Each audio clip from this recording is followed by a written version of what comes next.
wrestling fans. My name is Brian Crazy. You are watching the F and brand of wrestling and entertainment here on YouTube.com. Thanks for tuning in once again. I am back with my TNA Impact Wrestling review for August 2nd, 2012. It is the 10th live Impact of the summer, and we start off the show with tag team action. Austin Aries and Kenny King versus Robert Roode and Zema Ion. It's a slow-developing match with a great finish. We see King get the win over Zema Ion, keeping him in the TNA X Division title hunt. Then we go into an in-ring segment. Sting, Kurt Angle, and James Storm. Both Sting and Kurt Angle are questioning if James Storm is somehow involved in the Aces and Eights storyline. This started last week when the Aces and Eights came out. They beat up everybody, but they did not attack James Storm. And it seems like the perfect WCW swerve here.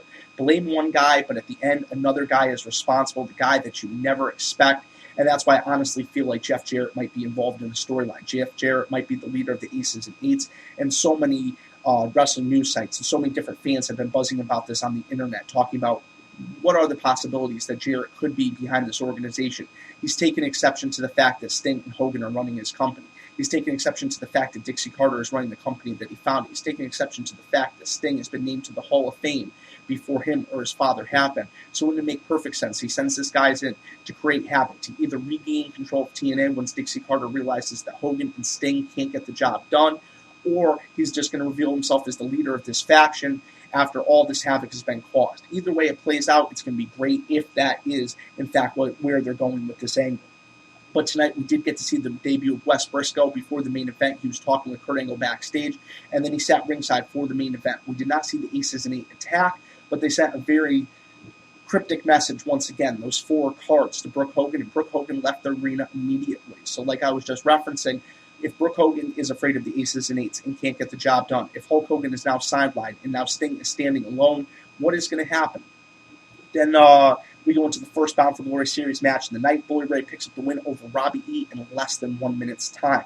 Then we go into 4-way knockouts action to determine the new #1 contender for the knockouts title. It looks like Tara had this match won. She had Madison Rain's shoulders pinned to the mat. Tara's shoulders were not making contact with the mat, but Earl Hebner was the referee during this match, and Earl Hebner and Madison Rain have had an infatuation with one another. It's actually kind of strange, and thus he gave Madison Rain the win.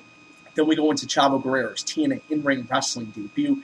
He comes down to the ring with Hernandez. He goes one-on-one against Kid Cash, and Kid Cash is accompanied by Gunner.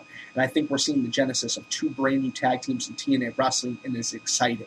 We get to see a great match. Chavo Guerrero ends up picking up the win over Kid Cash after he hits the 3 Amigos and the Frog Splash. It was great to see some of Eddie Guerrero's moves and some of Eddie Guerrero's mannerisms, and I'm glad that Chavo Guerrero is continuing on and keeping Eddie's legacy alive. Not that us fans will ever forget about Eddie, but it's nice to see little reminders here and there.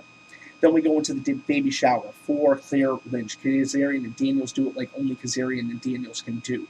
They give her diapers. They give her AJ Styles action figures. They actually have a baby dressed up as AJ Styles, and Daniels is doing all the little poses in the ring. But unfortunately, when Claire Lynch speaks, that's where this whole promo kind of goes downhill. Claire Lynch has been an enigma. Her first weekend, I was really critical of her work. And as you guys know, I respect pretty much anybody that steps into the ring and tries to do a good job. If an athlete goes out there and does a good job, they deserve our respect. If they don't do a good job, then I'm going to say something about it. But Claire Lynch, her first weekend, she didn't perform that well. Her second weekend, she was looking a little bit better. Third weekend, looking a little bit better. But tonight, unfortunately, she just didn't sell her role. She just didn't sell her role, and it really kind of didn't make this seem believable, in my opinion.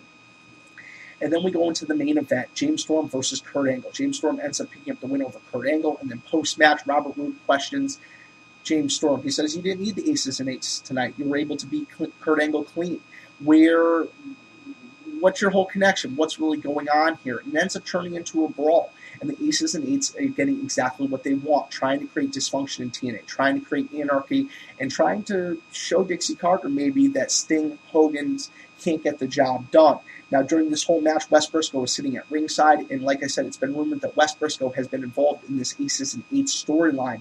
So it's going to be very interesting to see how this plays out. They didn't even have to get involved tonight, and there was still complete, total anarchy. I want to know your guys' thoughts. I want to know your guys' opinions, and I want you to drop them below. You got to hear some of my thoughts, and now it's up to you guys. I want to hear your thoughts. For the F and brand of wrestling and entertainment here on YouTube.com, my name is Brian Crazy. Could not do it without you. I'll catch you later.